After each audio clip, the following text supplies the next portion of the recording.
Hello and welcome to Cringe Club, the podcast that celebrates everything cringe. Every week I chat to a different guest about their most embarrassing stories, cringy habits and hobbies, and embracing their cringe. Now I can't believe we've got to episode 4. It feels so good to have shared my shame with so many people. So let's keep going. I'm so happy to welcome into the Cringe Club today the brilliant author Ben Davis. Ben has written shed loads of hilarious books, including the Lenny Lemmon series, the Soup Movement, and the Joe Cowley books. And I believe you have got a new one out. Yeah, that one's called Lenny Lemmon and the Doomed Safari. It's about Lenny and his friends going to a safari park to see their gazelle they've sponsored, who's called Gary. But of course, it all goes wrong, as always happens in the Lenny Lemmon books. It's based on a trip me and my family made to the Longleat Safari Park where monkeys stole our number plate. So it's good fun. Nice. I can't wait. I really enjoyed your books back when my kids were little. I think we read the first one about the rat. And my daughter, yes. my daughter really wanted a pet rat at the time. Yeah. It didn't happen. But, you know what? It did happen for us after that book. Did you? We literally in the other room here, we've got 2 pet rats now. One of which is called Ratty, which is named after the rat in that. The character, yeah. Yeah. God, so I ended up going with a hamster instead. I couldn't do the rats, but the hamster Gary, he's all right. But a lot of your characters actually come up against some cringe, don't they? What was school like for you? When you were younger? Did you come up against some cringe, or were you super cool, Ben? Absolutely not. I was never even in the neighbourhood of cool. Cringe. I don't know. Yeah, I mean, I'm one of those people, unfortunately, when you asked me to do this podcast, I was thrilled because I'm one of those people, I'm probably like yourself, where I just keep that stuff that, embarrassing moments, I'll keep that. Stuff that happened to me when I was a kid, I'll keep it in my memory. I can't get rid of it. It's the type of thing that you're falling asleep at night. Oh, that stupid thing I said when I was 14 or whatever. Well, who cares? No cares really, but it'll always be lingering in my memory. So yeah, I mean, and the thing is, the older you get, when you're a young kid, it's not so bad. But then when you get up to like 14 and that's when it really, you can be very self-conscious. Definitely, yeah, and definitely. Everything becomes, particularly stuff your family does. Oh God, it's terrible. Like that joyous time when you're really young and then suddenly you start feeling embarrassed. I'm glad you said you've sort of kept it inside, because that's what the show is all about. This is your chance to get all your cringes, like past and present, off your chest. And hopefully by the end of this chat, you're going to feel lighter for sharing all that shame. So should we go right back? What about, what are some of your first memories of feeling that, like we were saying, when you start feeling utter embarrassment? Yeah. I mean, I remember when we were in like year 5, we were told we had to do like an assembly. We were put in groups and we had to do like an assembly, and it had to be about a very important issue each time. And maybe I wanted it to be funny. I wanted to put jokes in it. But the teacher wasn't into it. And I remember I've got myself a role in it as like a teacher's pet sort of character. And I remember we performed it. And I remember I had this line where I was sucking up to the teacher. Someone was playing the teacher. And I stood up and went, "Yeah, go, sir," or something like that. And everyone just stared at me. Didn't get a laugh at all. Everyone just glared at me. It really prepared me for a career as a stand-up comedian many years later. And everyone just stared at me and it was terrible. But then what makes me feel slightly better about that one is that another group that my mate was in, they were doing one about environmentalism, and they performed Earth Song by Michael Jackson. Nice. Nice. What about sunrise?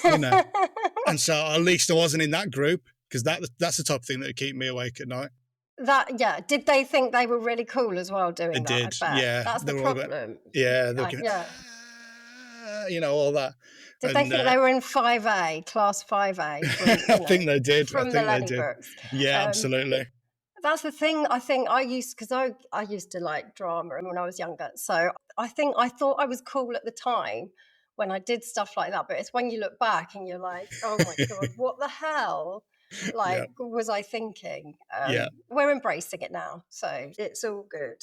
Anything else stick out of those school days that still makes you cringe at 4 a.m? There's another one where there was a lad we didn't get on with at school. He'd sort of pick on us a bit. He wasn't your typical school bully. He was a bit of a smarm. You know what I mean? He thought he was like really the bee's knees. And so me and my mates, we sort of collaborated. We made a little zine about him during break. Like that is good revenge. Yeah, we never were going to do anything with it. We were just for our own entertainment, just to like drawing like offensive doodles of him and that. And then I remember I still had that in my bag. And then we had cooking class, whatever it's called, food tech or something. And I had like a pint of cream which I put in my bag. And then some oik kicked my bag. And all the cream exploded in there. And the head of year took my bag away. And then I just had this horrific moment when I remembered, oh no, the zine is in there. And I thought, but maybe the cream destroyed it. And then she took me to a room and she said, well, we weren't able to salvage this. And then she said, now, I'm a mother and sometimes we find things. And I was like, oh no, she found the zine. And she sort of like points, she said, I'm just going to pop it in the bin. God, she wouldn't have known about him being a bit of a bully and things she wouldn't. Like that. No, she just would have thought this is a bit harsh. Yeah, she did. Yeah, I mean, she was sort of nice about it, and but literally every time I saw her, because I was in like year 7 then, so I had another 5 years of walking past her in the corridor, and it was just every time I saw it, it brought it flooding back. I mean, unless she were actually quite like, she might have kept it, sneakily fished it out the bin, wiped it down. Yeah. I remember talking of bullies, there was some bullies at our school and I was the eldest out of my siblings. So I was the first one to start secondary. And there was these really mean girls on the bus. They used to swear at me, call me names. Yeah. And my mum, I don't know why I took advice from my mother. She said, I know this is what you say to them. This is what you say to bullies. You say, is your vocabulary so low you have to resort to swearing? What? So I literally did it. Can you believe I did that? I'm sure that shut them right up. Well, a couple of weeks later, I got punched in the face. But how could I think that was a good idea? That is the cringiest thing. I think they were actually quite shocked about it. They went silent as if to say, it's like, is she actually for real? As if they're going to care. As if a bully, what did my mum think would happen? They would suddenly go, oh, yes, actually, I've really seen the error of my ways now. I should broaden my vocabulary. But yeah, so I think your zine slightly beats that. But so apart from that was school, did you breeze through the rest of it? It was not really. I didn't. It was one of those when you're a bit sort of academic and a bit sensitive. It can be rough. You didn't get to. I went to a school which has since been bulldozed. Give you an idea what it was like. It wasn't like I didn't get to Hogwarts or whatever. So it was So it had its moments. It's like anyone. You have good times and bad times, and So it was there was some encounters. With certain characters like that, but on the whole, it could have been a lot worse, I guess. And it's all good material for the books, I think. I've actually used some characters in my new book that I went to school with. Oh God, yeah, so same. Useful, isn't it? In fact, the more cringes you have as a kid, the more helpful it is in our job as writers. It's what I say to kids when I do school visits and about talking about creative writing. I say, these weird things that happen to you, these odd things, that you just keep them, store them in you. If you do anything that's creative, because you can always use it as inspiration. So that's what I would do. It's everything's material. When something bad happens, I often think, oh, actually, this would make quite a funny story. So then obviously you get to a teenager and that's when you get even more self-conscious about things. I think you mentioned earlier about being embarrassed, but that's when I started getting really embarrassed by my parents, I think. I remember my dad was a painter and decorator, sometimes come and pick me up from school if I missed the bus in this scratty old van. And look back and think, what a snob. I wouldn't care at all now. I've literally got an old banger with a big dent in it that I drive. Doesn't bother me at all. But I just remember feeling that shame. But yeah, did your parents embarrass you, or were they? It's the same as anyone's parents, really. My dad still. My dad's what is he? 65 now. We got a photo. We got a family chat. We received a photo of him quite recently where he was lying on the floor. On cycle paths where they paint like a bike on the path. So Yeah. He was lying on the floor pretending to ride that bike, and we got sent there. 65 years old. That is hilarious. I love that. Yeah, and he'd do stuff like you'd be out walking in public with him and he'd pretend to walk into lampposts and things like that. Or if you'd see someone out in, that you knew and you said, oh, there's something, he'd shout them and then hide. all that kind of thing. So yeah, and of course there's a thing when you're out with your parents and you see like you see like a girl from your class and you say like that, oh, was that your girlfriend? Not like, my dreams probably, but I didn't say, that kind of thing. Yeah. I know. Even like when it's not, if I go to town with my kids and they see anyone from school, I'm not even doing anything embarrassing. We're literally just walking around Superdrug. They will just dive behind another aisle. I was like, what? What are they going to think? Oh God, look at those dorks in Superdrug with their mum looking at shampoo. It's just really weird. Can't let it be known that they have a mum. No, that would be really terrible. But your dad sounds hilarious. Is that where you get your sense of humour from? Do you think? Maybe, yeah, it may be. We were quite different. I mean, like you said before about your mum's solution to the problems. My dad was sort of more like, why don't you just hit him in the face? That was his thing. I mean, I never did. I was far. That is a lot. I think back in the day, that was many dads' advice. It was always old school. Just hit him. That will shut him up. And that never actually works in real life because especially when there's one of you and 10 of them, they're massive. They're not going to think, oh well, better leave her alone now. In the high school films, works brilliantly.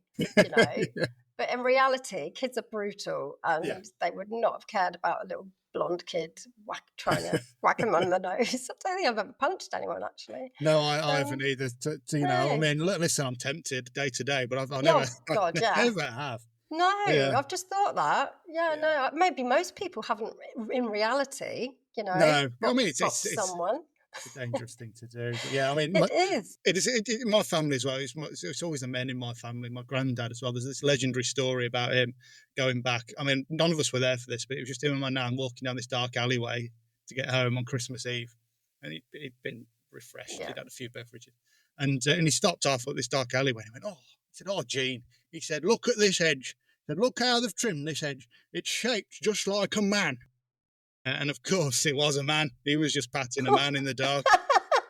Oh my God, that is so funny. So it's one of those legendary stories. I mean, I don't know how he didn't immediately realise. If you're patting the man's don't know. If it's dark down the alley, I can see that actually after a few drinks. Yeah, he just thought they'd be doing some sort of like real intricate topiary stuff, but it was just. It was just. So we've been to school. We've left school. We've left all our cringes behind us, haven't we, Ben?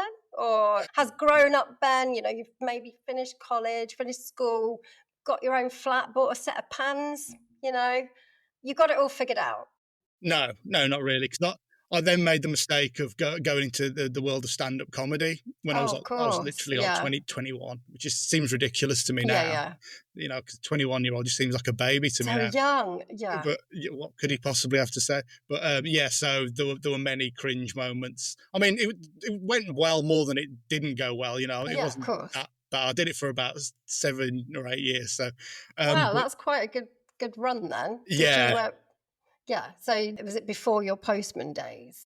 Yes, it was. It was sort of, it was before it. I was sort of when I was at uni and doing odd sort of little jobs here and there. And I mean, when it goes well, it's like the best feeling ever. When it doesn't go well, it's very much just you, and it feels very lonely and depressing when you have a bad gig, and it is embarrassing. Like there's some that I think back to now where I just think, what was I doing? As a postman, though, do you ever get tempted to sort of do a bit of stand-up on your rounds? Make a few jokes. It's always the customers that make the jokes, Oh, do they? If it's the bills, you can keep them. All that kind of thing. And my joke back is, hey, they're not bills, they're yours. Hey, that's all right. That's good. I would appreciate that. Yeah, I think that's the closest I get, really. We've got a really nice postman, actually. I live in a village, so everyone kind of knows the village postman. But I just want to know if this has happened to you, because I've got a bit of a cringy postman story. So when I was really sleep deprived and had 2 babies waking me up at night, the postman knocked on the door with a parcel. I answered it, and as I took it, instead of thank you, I said, love you, because I was so tired, and then shut the door and realised, I was like, oh God, that's quite embarrassing. And that would be okay on its own, but I did exactly the same thing the following week. And I was like, if he didn't think I had a crush on him before, he will now. And I think the second time, I think I might have had a boob hanging out from feeding the baby. So has that ever happened to you, Ben? Now, I don't think so, but I have what you've done. I have done that. Said love you. See, it's easily done when you're tired. Yeah. Thank you. This was before I even had kids, and I certainly wasn't breastfeeding. So I don't even have that excuse. But I remember it was when I was a comedian. I was saying bye to all the comedians, and I said bye to the compere. I said, "Oh yeah, bye, love you." And they've since gone on. Yeah, they've since gone to be reasonably sort of successful. And I saw her come on TV, on like Live at the Apollo or something like that, and I was like, oh, I can't watch it. Can't watch that now. I'll just be thinking about the time I said love you. Yeah, but maybe that's why they're so successful, Ben, because of your little bit of love you, that gave them a boost. All these years, they've thought about it. They thought, I must be good because Ben Davis said love you. So you have done that. You should take the credit for that. I think I will, yeah. Maybe I will. From now on. As for the postman thing, no one's ever said love you, but I've been screamed at to go away because they thought I was someone else. Yeah, because they thought I was someone coming around to hassle me. Oh, God, I'm so sorry, like that. Like when they see it's not like their neighbour who's always complaining or whatever. Yeah, that's happened a few times. Or people will come to the door and they'll be like, they'll not know I'm there, and they'll be just going to the shops. And they'll be like, they'll be opening the door going, yeah, I'm just going to go and get something. Then they'll turn around and they'll be like, ah! Like, because they didn't know I'm there. And they were absolutely terrified. And they'll be like sort of hyperventilating on their doorstep. Well, I'm just standing there, just like, I'm literally just about to post something. That happens more often than you think. And I try not to take it personally. Who knew that, you were subject to all this screaming as an innocent postman? It's like being a beetle. It really is. So have you found more cringy moments being an author than a postman? Maybe, yeah. I mean, being an author is quite sort of a solitary thing mostly, but when you go into schools and stuff, then there is the potential there. Like I turned up to a school visit where I thought I was dressed in quite a dapper way. I was in like a tweedy sort of jacket, and I walked in, and the librarian went, "Oh, you're here for the geography teacher interview?" So, anything else apart from geography would be better. They just took one look at me. Yeah, took one look at me. Geography teacher. Yeah, and they weren't even like trying to banter with me. They weren't being funny. They were genuinely interviewing for geography teachers that day. Oh, okay. You should have just taken the job. Got a bit of work. Yeah, just as long as I stay sort of one lesson ahead of them, I think I'd be all right. Exactly. Yeah, mountains. I do school visits as well. It's fun, but kids can be quite brutal, or they'll throw you off somehow. Yeah. And I'll suddenly just panic and say some cringy answer. Yeah, you never know. I mean, I remember once this was back in like 2021 when in-person school visits started up again, and this lad said to me, "Yes, sir, do you make bread?" And I said, because everyone was making bread during lockdown, weren't they? And I was like, no. I said, no, I couldn't be bothered with all that. I said, I just go to the shops and just buy a loaf. And they all sort of started laughing at me. And I realised he was using the slang term bread to mean like money. Do you make bread? Which I thought was like slang from like the 1960s or something. Yeah. I didn't think that was what kids said. Are they still? I can't believe that it feels a bit old fashioned. Yeah, do you make bread? But they can throw you off with the slang, can't they? Yeah. I'll have to remember that, bread. Yeah.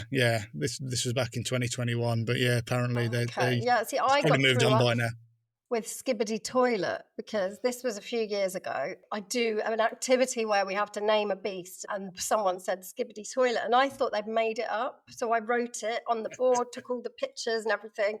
And then the next day got an email from my publisher saying the school had complained because I'd used the name of this blooming weird toilet, apparently because it was a primary school as well. And you know what? They were all really laughing, and I thought they were laughing at me, like because I was sort of singing about this toilet, and this toilet beast. You better not do a poo on him on Skibbity Toilet. And I was like, they're loving this. No, come on, get over yourself. They must have known I didn't know. Exactly. Come on. Well, why would you? I mean, now it's Skibbity Toilet and it's all like tung Zahor and Bombadillo, Crocodilo and all that kind of thing. Oh yeah. God, I can't keep up because obviously in my new book, it's all like written in text by kids. So I've had to do, I've got my own kids, but it's different in every area. So you've got to be careful to not use too extreme one, like obscure ones, but they just seem to change. They're so random. That's Can't it. keep up with it all. Yeah, I mean that's why it's a bad idea to use sort of up to the minute slang, isn't it? Because it'll by the time the book comes out, it'll be considered old hat, won't it? So, so have we got any more grown-up kind of disasters or cringes that are keeping you awake at night, Ben? So, well, let's see. I mean, a lot of it I bring on myself because I have my TikTok account to ostensibly promote my books. You're very funny, by the way. Thank you very much. But yeah, so there's things on there where I'll make songs with a cat keyboard. Where it's for those of you who don't know, it's a keyboard that when you press the key, instead of doing like a normal note, it goes meow like that. And so then I will record an entire song with like the cat keyboard and things like that, and I'll voluntarily do that and I'll put that out there in the public domain. So I think the older I've got, to be honest, the less I care about that. So it tends to be the historical stuff that bothers me, whereas now it bothers me less because I'm voluntarily doing that to myself. Yeah. And I think you can get away with it if you write funny children's books. I think it kind of goes with the territory. You can do cringy stuff. I do find it hard to do the videos, but obviously it's part of the promotion, really. But I hadn't thought of playing a cat keyboard. Maybe that would solve all my problems about feeling a bit embarrassed. I'll just get some kind of cat thing going. But you're a musician as well, aren't you? You see, I mean, musician makes it sound terribly grand. I'm very limited. You play the guitar on there. I've seen it. I do. Yeah. A cat keyboard. Yeah, I mean that's another thing I've been doing recently. I've been doing Simon and Garfunkel, but on both of them. And Garfunkel, he has a orange high-vis Royal Mail vest instead of his hair wrapped around his head. Yes, so that's another thing I've been doing. So yeah, I mean, I'm very limited musician, but I try my best. Yeah, well, it works for me. do your kids? You've got how many kids? You got just one? Two. Two. There was one who briefly made a cameo earlier on. I'm currently the other one. That's the boy. Yeah, he's 9, and my daughter's. There's a bit of a gap between. My daughter's only 2, so yeah, it's like having a tornado in your house currently. Oh God, yeah, the toddler years are mental. Yes. But so the 9-year-old, does he find you cringe, or is he still at that lovely age of finding you funny? I feel like it's beginning now. His teacher asked me to come and speak to his class last year, and that was all right. But then they took a photo of me and they put it up on like a display in the class. So of course, then he was having to go into school every day, seeing his dad grinning back at him from the wall, which probably I think did embarrass him a bit. I also embarrassed him as well. This thing went viral. We were talking about McDonald's burgers, and he genuinely thought this. He thought that the fillet of fish burger was called Philip the Fish, like it had a name, which I thought was so quite sweet. And so I put it on my Twitter, and I thought, 5 people will like it, which is normal for me. It ended up like being like the most popular thing I've ever written, including my books, and it just sort of which is annoying because it took me 5 seconds to write. How weird the things that go. Yeah. And it keeps getting like stolen by like meme pages on Facebook and Instagram, and so I'll get tagged in those all the time. Oh look, here's Philip the Fish again. He's like 2 years ago. Fish. Philip the Maybe Fish. That's the next book. Maybe. Book. Yeah, Philip the Fish. Let's see if you can, build on that momentum. Yeah, and then people said, "Oh, yeah, he's a writer. He just made that up." Yeah, as if like a 6-year-old, as he was then, a 6-year-old kid, like saying a malapropism is so unbelievable. It's not like ones where I'm claiming that he said something really insightful about politics or whatever.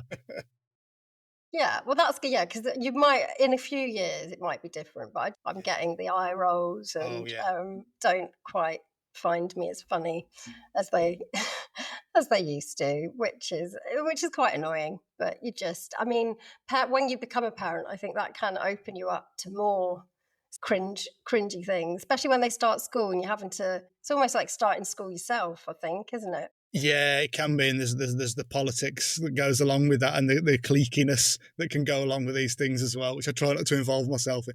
My favourite one of the dads on the playground that I go to. I mean, I'm not going to name him, but he's like he's absolute. I mean, he's a public sort of figure. He lives locally, but he's been in films and stuff. And he's a bodybuilder. He's 6'8". He's absolutely enormous. He's got tattoos all over his head. And I said to my son, if you ever do the my dad can beat your dad thing up with his kids, I am leaving the country, quite frankly. Well, I don't blame you. But yeah, so no. he seems like a nice guy though, but he still sure. Is he like out. King Dad? He sounds like King Dad. Yeah, I think he is. Yeah, at the school gate as well, getting in with everyone. Yeah, he's absolutely massive. So we've talked about embracing our cringe, which clearly we both have done. Have you got any sort of cringy hobbies or habits or things you do when no one's watching that you haven't talked about until now? Yeah, well, I mean, aside from the cat keyboard thing. Apart from that, yeah. That's cool. That's cool. The one thing I do, and I've heard other people do this as well, is that sometimes if I'm doing my thing where I remember something embarrassing or something I don't want to think about, I will literally make a noise out loud just to stop myself from doing it. So I go, oh, hey, like if I'm thinking about something cringy, I'll go, oh, yeah, and I'll act how it's really weird. I'll make a noise out loud. In order to sort of interrupt the thought. And then the problem with that is if I do that in public, that will then create another embarrassing moment because someone will just see me just randomly go, oh, like that, just out of nowhere. And then it's like sort of cringe inception, I think. It just like, it snowballs. So is it always that noise or do you experiment with other noises? Yeah, it's sort of, or I'll just say something out loud. Like I'll start talking to myself. I'll do it at work, as opposed to me standing there and you're sorting letters, and I just be like, "Oh yeah, hello, no thanks," stuff like that. And I just think like someone's like walking past. I just think you're They'll just think you can see dead people or something. Yeah, probably. But then you've not met the people I work with. That's on the normal end of the postman gang. Oh, you've never post person gang. Honestly, my granddad, bless him, he had dementia and he was in a care home, and the noises that you'd hear the residents make there are very similar to the ones you hear postmen make when they're sorting mail in the morning, screaming and oh help, things like that. So is there anything else you want to get off your chest? Anything else? Because this is like therapy session here. We are releasing our cringes. Yeah, I'll give you a recent one. I was applying for jobs recently, for various reasons, and I used because you're supposed to tailor your CV, aren't you, to each job? You're not supposed to send the same one, and so I just picked a CV which I had on my computer, and I sort of redid that and sent it. And what I realised after I'd sent it is that the original one that I was working from was for like a writing gig, and underneath the CV, as was specified in the writing gig thing, was some writing, some like scripts and stuff under there. Yeah, okay. And so I had sent those to this job. These scripts. There's nothing to do with anything. And it had like swear words in it and everything. And I was like, oh no. And it was just this awful moment after I'd sent it where I realised what I'd done. And I then said, oh, sorry, I sent the wrong one. Can I send you the real one? And, I've never heard back from them. So. I wonder if they read it or I would have read it if I was them, wouldn't you? They wouldn't have just deleted it. No. But no, I feel your pain about, I once applied for a job in pubic relations, and I was like, I'm applying for the pubic relations role. I never realised afterwards. And then I think I made it worse emailing back and saying, obviously I didn't mean pubic relations. And I never heard from that job either. So, and I suppose you put on the CV that you had a keen attention to detail as well. I did, yeah, exactly. Yeah. That was totally what I put, and they're obviously like, yeah, whatever. So I suppose it might be a real job in certain circles, Well, thank you for that. Now, before I go more into that and dig myself a massive hole, which is probably one of my worst cringe habits, I do tend to backslash. And then I kind of don't know how to end things when I've said something a bit stupid. So I end up making it 10 times worse. So I'm trying to get better, just thinking, right, just stop. So this is what I'm doing. I'm stopping and I'm moving on to the next part of the show I call Cringers Anonymous, where we help as veteran cringers, a young person with their cringe. I feel like we could offer some advice for the young people today. So I've got some anonymous cringes that have been sent in to me. So we have got, right, number one from It's Not Me 3. In English, I accidentally called my teacher Alan. Alan is the name of my pet dog, but no one knows this and just thinks I'm weird. Will I ever get over this, and how? I mean, that's great, isn't it? First of all, I just want to congratulate them on calling their dog Alan. I think that's absolutely fantastic. It's quite a good name for a dog. I love pets with just normal people. Now, like you mentioned earlier, your hamster Gary. Yeah. And next door, they had a cat called John. I just think that's absolutely brilliant. Good. Yeah, it's quite fun. But yeah, calling the teacher Alan. The sort of cliche thing is to call him mum or dad, isn't it? Exactly. Yeah, so not Alan. If everyone's laughing at them, I don't know. What would you suggest they do? Yeah, you've just got to lean into it, and you've got to call him Alan every time now, I think. Every single time. God, that's a brilliant idea. And then maybe everyone will cotton on and end up just thinking he must be called Alan. Yeah. So you turn it round. I mean, obviously, if he asks you to stop and gives you detentions and stuff, then knock it on the head. But until then, just keep calling him. I mean, who's to say his name isn't Alan, unless it's a woman, of course. That's exactly. They didn't specify, so I don't know. Yeah. But so maybe go and ask him or her if they're called Alan. If they're not, just call them it anyway for as long as you can, and hope everyone cottons on.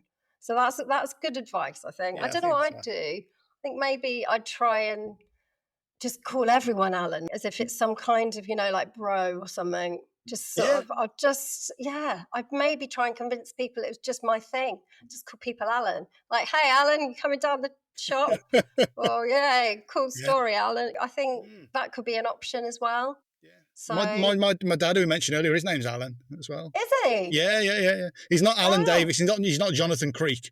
He's not him, but his name is Alan Davis. Yeah. Well, there you go. So good. Yeah. I think that's a good. It's a good name. Yeah, there's Alan. 2 good options then for you. It's Not Me 3. Now we have one more. I have a big spot on the end of my nose. It is bigger than my actual nose. My mum won't let me have any time off school, which is just cruel.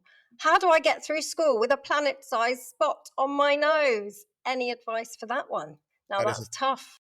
Yeah, I used to hate getting spots, especially when you just get one massive one. That's on the end of the nose as well. It's a difficult one to hide, isn't it? Yeah. I mean, I can relate to this. I had a similar thing. It wasn't a spot. It was to bring my dad back into it. Me and my dad were having a wrestling match when I was a teenager, and I was trying to slap on a move called the Boston Crab. Now, if you're not aware of that at home, that particular wrestling hold, the way you apply the Boston Crab is you grab the other person's legs, the line of floor, and then you flip them over and you sort of sit on the back and pull the legs back. It's a very painful submission move. Sounds it. Yeah. I tried to slap that on my dad, but then these sort of legs flipped and I landed flat on my face on the floor, and I got carpet burn on my nose. Oh God! And it resulted in sort of like big sort of pink patch on the end of my nose, which it was a scab first, and then it was like a pink patch. So I just people commented on it. I just had to tell them I got it from trying to slap a Boston Crab on my dad. So why don't you say that? Say that it's from an injury because you tried to slap a Boston Crab on either your dad or another relative. That's a brilliant idea. And actually, if they don't know what a Boston Crab is, they'll just be so confused. They'll forget all about your spot anyway. Yeah. So I think, and if they don't know what it means, just say, well, you just look it up, and then that'll give them something to do. So maybe that could be a thing. And then I think that's a brilliant idea. Yeah, people will respect you for it. They won't mess with you because they think, well, I don't want them to slap a Boston Crab on me. This is what happens. I remember getting a big spot on my nose at school, and I managed to convince my mum to let me have 2 days off. Oh, nice. I know, she was a bit of a soft touch. I shouldn't really advise kids to pull a sickie. So don't do that, kids. I was here every day, ready on time, don't you? These days, But that's what I did. But I'm not saying it's the right thing to do. But I'm just saying 2 days at home, toothpaste on the nose, job done, all sorted. I hope that helped. So thank you, Ben, for helping out with those cringes. That was actually brilliant advice. I And feel like, thank you for coming. yeah, thank you very much. Thanks for having me. It's been lovely. It's been, like you say, it does feel good to get these things off your chest, doesn't it? How do you feel? Do you feel lighter? I do. So this has been great. Thank you. Because it's a thing I talk about when I do school visits and stuff like that. It's about how I write about embarrassing moments and embarrassing people. And so, yeah, it's been a dream to come on this podcast and speak about the philosophy of cringe and the way of life. Yeah, exactly. I think it's cool to embrace your cringe, even if you're a bit of a cringy person. You become cool for just not caring what people think. But it gets easier as we get older. But I will really look forward to the new Lenny Lemmon book. And I imagine there's lots of cringes in that. Yes, there always is. And I will speak to you soon. Bye. Bye. Thank you so much to Ben for joining me today. I loved hearing about his cringes. And don't forget to check out his latest Lenny Lemmon book, Lenny Lemmon and the Doom Safari. And if anyone else out there would like some advice on embracing their cringe, then please get in touch with me on Instagram at emilyjane.clark or email me up at cringeclubcrew@gmail.com. Of course, grown-ups are very welcome to submit their shame to me too. I should also tell you, actually, that my book Cringe Club is out now, if you fancy a bit more cringe, about 3 tweens trying to navigate starting secondary school, and it's all written in like a group chat format. So it's like having a sneaky peek into someone's phone. Keep on cringing, everyone, and I will see you next time.